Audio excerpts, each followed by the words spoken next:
하나님께 예배하신 여러분들을 나사렛 예수 이름으로 환영하고 또한 축복합니다. 하나님의 평강과 사랑이 함께하기를 축원하옵고 함께 찬송드리죠. 찬송가 91장입니다. 91장 슬픈 마음 있는 사람.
우리에게 하나님의 아들 예수의 이름을 허락하심을 감사드립니다.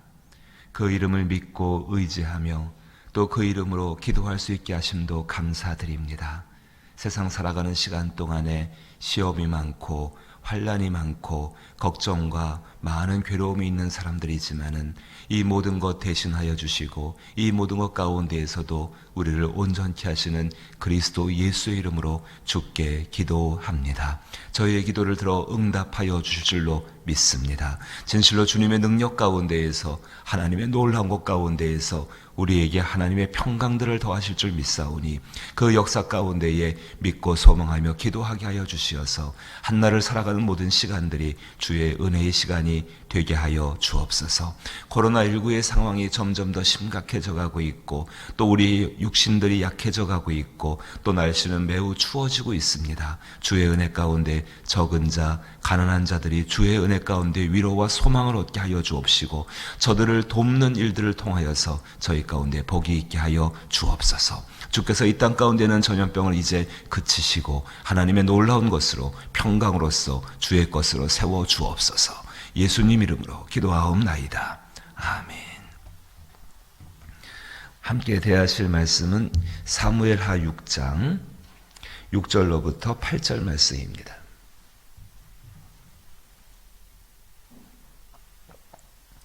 사무엘하 6장 6절로부터 8절 말씀, 구약성경 471면에 해당합니다. 세 절 말씀인데 우리 한 절씩 읽으시고 마지막 절 같이 읽죠. 제가 먼저 6절 읽겠습니다. 그들이 나곤의 타작마당에 이르러서는 소돌이 뛰므로 우사가 손을 들어 하나님의 궤를 붙들었더니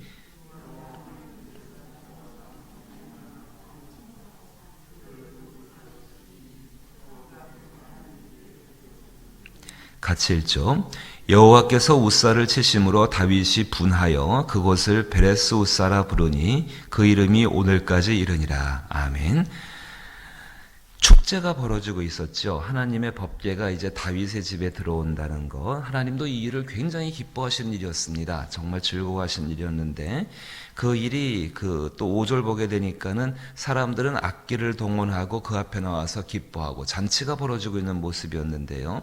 그 분위기가 일순간에 찬물을 확 껴는다고 하나요? 한순간에 그냥 완전히 다 식어져 버리게 되어집니다.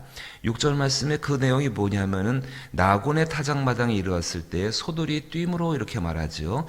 소가 뛴다는 거 이거 쉬운 일이 아닙니다. 소는 뛰는 짐승이 아닙니다. 놀라고 당황해서 하지 막 소가 뛰어가지고 그것도 수레에 실은 그 법궤가 흔들려서 떨어질 정도로 한다면은 굉장한 요동이 일어나고 있는 것이지요. 그래서 우사가 손을 들어 하나님 궤를 붙잡았습니다. 근데 성경 표현을 보니까는 여호와 하나님이 우사가 잘못함으로 말미암아 진노하셨다라고 나옵니다. 그리고 그 일 때문에 하나님이 이 우사를 치셨습니다. 궤 곁에서 죽게 되죠. 하나님의 징벌을 받게 되어지고 우사가 죽게 됐다. 그 수레, 그 행렬의 맨 앞에 있는 사람이 그렇게 징계를 받고 정말로 죽을 때 갑자기 뭐 이렇게 급사하겠습니까? 아마 놀라 분명히 하나님이 치셨다고 하는 거 보니까는 분명한 어떤 것들이 보여졌을 것입니다. 그러자 이 다윗이 화가 났습니다. 8절 말씀에 여호와께서 우사를 치심으로 다윗이 분하다라고 나오고 화가 났습니다. 그래서 그곳을 갖다가 베레스 우사다. 아마 다윗의 마음 가운데 굉장히 깊이 박힌 것 같습니다. 그 지명 자체를 바꿔버리고 기억하는 거 보게 되니까요. 그 이름이 오늘까지 이른다. 그래서 사람들은 그 베레스 우사라는 그 지역, 나곤의 타작마당이 있는 베레스 우사라는 그 지역을 지날 때마다 여기 옛날에 우사가 잘못해서 하나님이 치셔서 우사가 죽었어. 그때 다윗은 굉장히 화가 났어. 그래가지고 정말 이곳 가운데에서 모든 축제가 한순간에 멈춰진 곳이야 라고 말을 하는 장소가 되어버렸을 정도라고 생각이 되어집니다. 왜 우리 기억나십니까? 아주 오래전에 그 전북 익산이라 그러나요? 옛날 지명은 일인데요. 그 일이 때 딱 하면 기억나는 거 뭐 있습니까? 화약을 실은 열차가 폭발해가지고 대단한 참사가 일어났다는 거 기억나시죠? 그 지명만 딱 들어도 거기선 그런 일이 있었어라고 그렇게 생각되는 일들이 벌어지고 있는 것입니다. 뭐 이게 지금 위에서 말하는 5절 말씀에 이렇게 잔치와 축제 가운데에서 이 행사의 분위기가 어떻게 됐을까요? 완전히 끝났죠. 예. 다윗의 열정, 사람들의 열정은요. 뭐 완전히 식어져 버리고 뭐 이 법궤가 하나님의 궤가 다윗성에 들어온 일 이거 다시 추진될 수 있겠습니까? 모든 것이 끝난 것처럼 보여집니다. 사랑하는 성도 여러분, 이 말씀 3절 말씀을 대하면서요. 오늘 우리의 행사와 우리의 즐거움이 그쳤다라는 우리의 관점을 좀 멈추고 이 본문을 하나님의 관점에서 보십시다. 만약에 이것이 우리의 즐거움이요, 우리의 열정이요, 내가 하고 싶은 일을 못했다라는 그 관점에서만 본다면은 하나님은 참 옹졸하신 분이 되십니다. 물론 하나님의 법궤를 궤에 채에 끼워가지고 제사장들이 레위인들이 어깨에 메고서 옮겨야 되는 거 그거 맞습니다.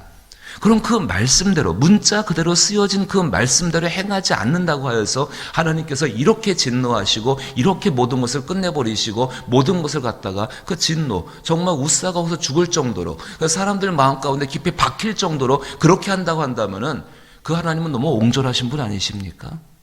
그럼 이 땅 가운데 세상 가운데 말씀대로 살지 못하는 사람들은 다 어떻게 돼야 됩니까? 전부 다 우사처럼 되어야죠. 이 관점을, 이 장면을 우리의 관점에서 보면 우리의 행사를 못하게 됐습니다. 나의 열정이 꺾였습니다. 내 소원이 이루어지지 않았습니다. 라는 관점에서 보신다고 한다면은 도저히 하나님을 이해할 수가 없습니다.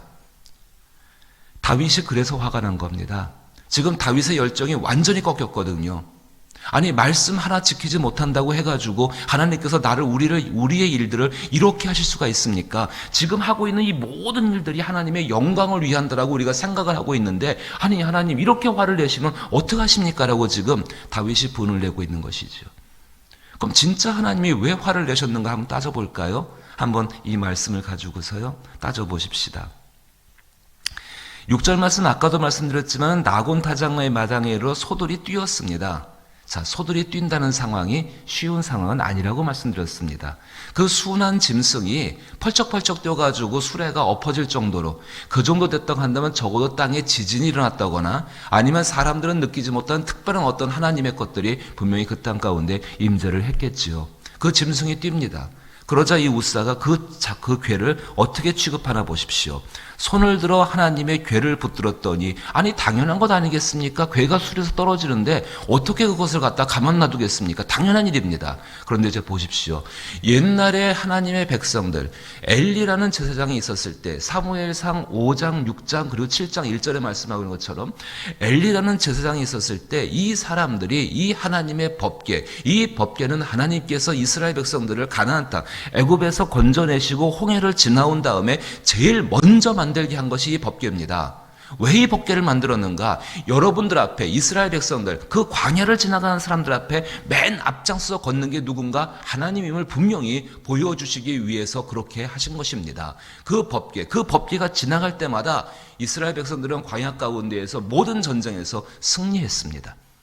어떤 적들도 이 이스라엘 군대를 어떻게 할 수가 없었습니다. 심지어는요, 깊은 가뭄, 그 광야의 메마른 땅도 그렇고요, 물이 없는 그런 절박한 상황도 그렇고, 모든 해로부터, 모든 위협부터 그 하나님의 법궤가 앞서 나갈 때, 특별히 가나안 땅에 들어갈 때 요단강을 가를 때를 보게 되면요, 여호수아 3장 사건을 보시게 되면은 그 앞에 보게 되면은 그 흐르는 정말로 그 요단강의 강물이 레위인들, 제사장들이 법궤를 어깨에 메고 한 발자국 그 물에 담았을 때에 강물이 갈라지는 역사를 하나님이 행하셨습니다. 구별된 물건이지요. 특별한 것입니다.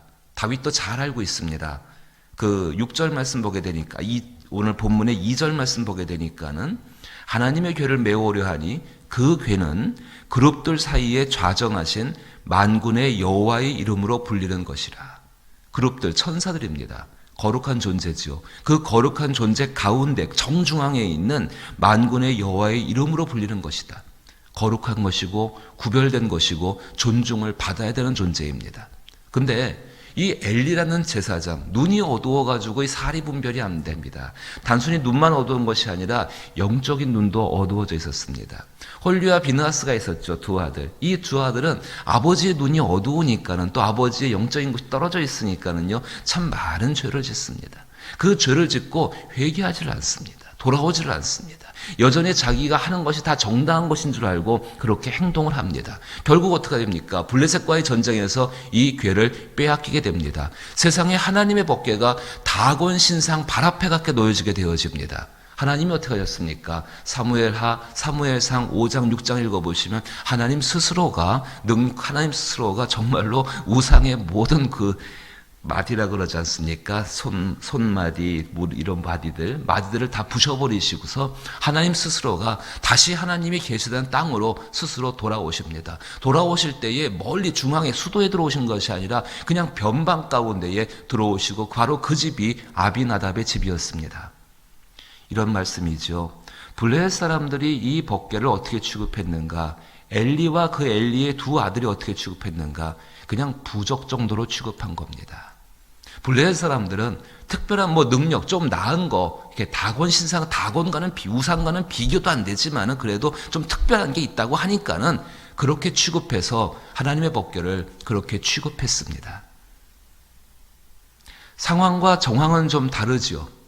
축제의 분위기고 존중한다 그러고 잔치를 벌이고 있고, 이제 이 법궤가 우리 성에 들어오게 되면 이 나라, 우리 이스라엘은, 우리 하나님 다윗의 나라는 정말로 어떤 적으로부터 다 이 승리할 것이고, 이제 가뭄도 떠나고 기근도 떠나고 약함도 떠나고 모든 것이 다 해피할 것이다라고 생각하고 그렇게 법궤를 하나님의 성으로 들여오고 있었습니다. 정황은 다릅니다. 하지만 하나님을 존중하고 배려하는 것은 이 본문 가운데 보이질 않지요. 사람은 말입니다. 피조물의 거룩함은 구별과 존중에 있습니다. 내 자신이 상대방을 어떤 일들을 구별하고 존중해야지만이 내 안에서 그 존재가 거룩해집니다. 그게 사람의 모습입니다. 피조물의 모습입니다. 그런데 하나님은 인간의 존중과 인간의 구별을 받으실 필요가 없는 분이십니다. 원래 그분은 거룩합니다. 잊고 있었죠? 정말로 잊고 있었습니다. 하나님 스스로가 거룩하신 분이십니다. 인간이 아무리 구별을 한다고 해도, 인간이 아무리 말씀을 다 따라 지킨다고 해도 그 우리의 행위로서 하나님의 거룩함이 나타나는 것은 아닙니다. 그런데 우리는 잊고 있습니다. 우리가 마치 이런 일들을 하면은 하나님의 것이 엄청날 것인 것을 한번 마음속에서 그려보십시오. 여기 가운데에 이렇게 하나님의 법궤를 수레에 싣고서 예루살렘으로 가고 있는 그 행렬 가운데에 과연 무엇이 더 높아지고 있을까요? 하나님의 궤가 높아지고 있을까요? 하나님의 임재가 높아지고 있을까요? 아니면은 이것을 끌고 들어가는 다윗 왕과 그 뒤를 따르는 사람들과 특별히 맨 앞에 서 있는 우사, 이 우사의 모습이 더 높아지고 있을까요? 사람들의 눈에 보여질 때 어느 게 더 높아지고 있겠습니까? 당연히 맨 앞장서 걷고 있는 다윗과 우사의 모습이겠죠. 사랑하는 성도 여러분, 그렇습니다. 하나님은 하나님 스스로 거룩하십니다. 우리는 그 거룩함에 동참함으로 말미암아 그분의 거룩함을 덧입을 수 있습니다. 하나님의 영광은 스스로 영광되십니다. 우리의 어떤 행위가 그분을 영광스럽게 하는 것이 아니라 우리가 그 영광에 동참함으로 말미암아 그 동참하는 유일한 길이 하나님을 사랑하고 그의 말씀을 따라 행하는 삶입니다. 마태복음 22장 12절 보게 되면은요, 예수님이 우리에게 하시는 말씀이 있습니다. 왕이 잔치를 베풀었습니다. 사람들을 초대합니다. 첫 번째 초대에서는 사람들이 많이 오지 않았습니다. 그래서 마태복음 22장 보시면은 1절부터 14절 말씀까지인데 제가 12절부터 14절 두 번째로 사람들을 초대했습니다. 그러니까 사람들이 그 잔치에 참여했죠. 근데 12절 말씀도 보면은 그 가운데서 옷을 예복을 입지 않은 사람이 있었던 것 같습니다. 12절에 이르되 친구여 어찌하여 예복을 입지 않고 여기에 왔느냐 하니 그가 아무 말도 못하거늘 임금이 사환들에게 말하되 그 손발을 묶어 바깥 어두운 데에 내던지라 거기서 슬피 울며 이를 갈게 되리라 하니라. 청함을 받은 자는 많되 택함을 입은 자는 적으니라. 청함을 받은 자는 많되 택함을 받은 자는 적다고 말씀을 하고 있습니다. 행위로서 하나님을 존중하지를 못합니다. 그러나 마음으로서 하나님을 존중합니다. 마음으로서 하나님을 존중한다면 그의 거룩함, 그의 잔치에 합당한 삶을 살아나가야 합니다. 결코 하나님의 눈앞에서 감춰질 것은 없지요. 하나님의 풍성하신 인자하심과 그의 긍휼함도 우리에게 넘칩니다. 이 은혜를 우리가 기억하고 있다면 오늘 한날의 삶 가운데에서 우리의 행위를 돌아보기 이전에 우리의 마음을 돌아보십시오. 그 마음 가운데 정말 하나님을 내 안에서 거룩하고 존귀하고 사랑받으실 만한 분으로서 그렇게 구별하고 대하고 있는가? 우리의 마음 깊은 곳을 스스로가 살필 수 있지 않습니까? 그 마음속을 살펴보십시오. 그리고 한번 세상 속에서 관계를 맺고 살아가는 사람들, 그 사람들 한번 깊이 생각해 보십시오. 세상 가운데에는요, 그분이 계심으로 말미암아서 나의 아버지, 나의 어머니, 혹은 나의 어떤 귀한 스승분들, 정말로 그 관계가 있음으로 말미암아서 그분 자체를 사랑해야 되는 일들도 우리 가운데 있지 않겠습니까? 바로 그 모습으로 오신 분이 우리 주 예수 그리스도이십니다.